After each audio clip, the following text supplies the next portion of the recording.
Shalom saudara-saudara yang kekasih dalam Tuhan. Hari ini kita belajar merenungkan firman Tuhan yang terdapat dalam kitab Efesus pasal yang kelima ayat yang ke-16 sampai dengan ayat yang ke-17, yang demikian bunyinya, dan pergunakanlah waktu yang ada, karena hari-hari ini adalah jahat. Sebab itu janganlah kamu bodoh, tetapi usahakanlah supaya kamu mengerti kehendak Tuhan. Apa yang saudara perhatikan dari dunia kita saat ini?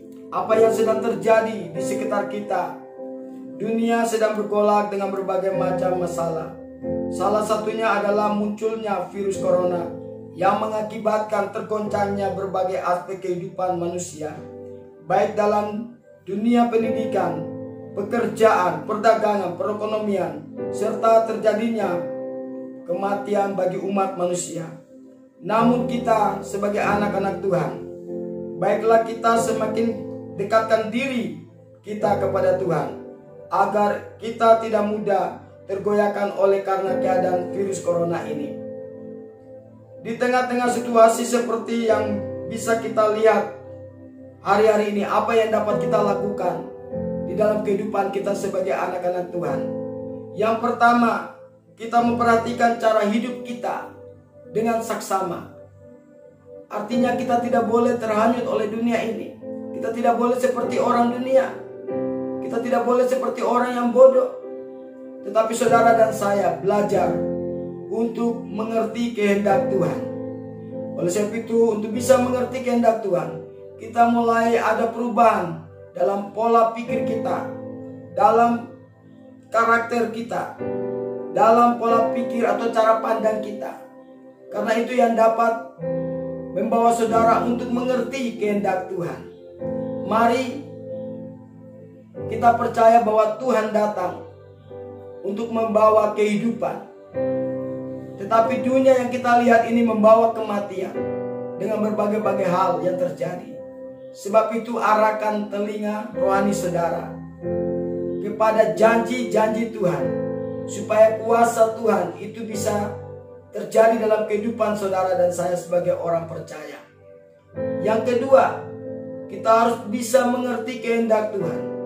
Hanya orang-orang yang bisa mengerti kehendak Tuhan, itu yang dikatakan orang yang bijaksana.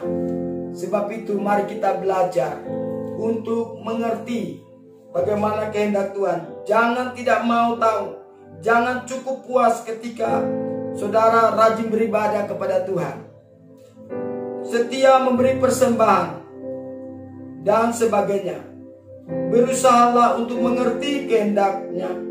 Dengan demikian, kita akan hidup bijaksana. Jadi setiap peristiwa-peristiwa yang terjadi tidaklah terlepas dari campur tangan Tuhan. Pasti ada pertolongan Roh Kudus bagi hidup kita. Hanya Roh Kudus yang akan menjadi penolong bagi setiap kita yang percaya kepada Tuhan. Yang ketiga, kita belajar untuk mempergunakan waktu-waktu ini dengan sebaik-baiknya. Artinya kita harus serius, mulai serius dengan Tuhan. Karena orang-orang yang serius dengan Tuhan atau yang sungguh-sungguh dengan Tuhan, itu akan mendapatkan kekuatan yang baru. Apapun yang dia hadapi, yang mengimpit dia, termasuk virus corona ini, itu tidak membuat saudara takut dan cemas. Tetapi saudara mulai punya pengharapan hanya kepada Tuhan yang menjadi sumber kehidupan untuk kehidupan yang kekal di sorga nanti. Sebab itu biarlah dari kebenaran-kebenaran firman Tuhan yang sudah kita renungkan bersama-sama, mari kita mengerti bagaimana pola hidup kita. Kita betul-betul harus mengatur hidup ini dengan seksama. Yang kedua, kita harus bisa mengerti kehendak Tuhan. Karena orang-orang yang mengerti kehendak Tuhan itu adalah orang-orang yang sangat beruntung di mata Tuhan. Bahkan yang ketiga, kita belajar untuk mempergunakan waktu yang ada. Maka kita menjadi orang-orang yang sangat bijaksana, disertai oleh Tuhan, ditolong oleh Tuhan. Ada sukacita, ada damai sejahtera, ada kekuatan yang luar biasa yang Tuhan berikan dalam hidup ini. Puji Tuhan. Biarlah lewat firman Tuhan ini mari kita bersyukur. Kita boleh berdoa buat bangsa dan negara kita yang sedang menghadapi virus corona ini. Bapa, kami datang kepada Engkau siang hari ini Tuhan. Kami berdoa buat bangsa dan negara kami.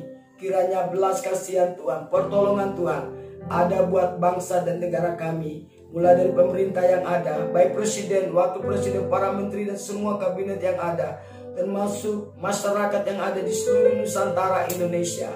Berikan kepada kami sukacita, kekuatan, damai sejahtera untuk dimampukan dapat menerobos apapun yang Tuhan percayakan di dalam kehidupan kami sebagai orang percaya. Terima kasih Tuhan. Dalam nama Tuhan Yesus kami berdoa dan kami mengucap syukur kepada Tuhan. Di dalam nama Tuhan Yesus kami percaya Tuhan memberkati. Tetap semangat, tetap kuat di dalam Tuhan. Saya percaya sukacita, damai sejahtera menyertai Bapak, Ibu, Saudara sekalian. Haleluya. Puji Tuhan, Tuhan memberkati. Amin.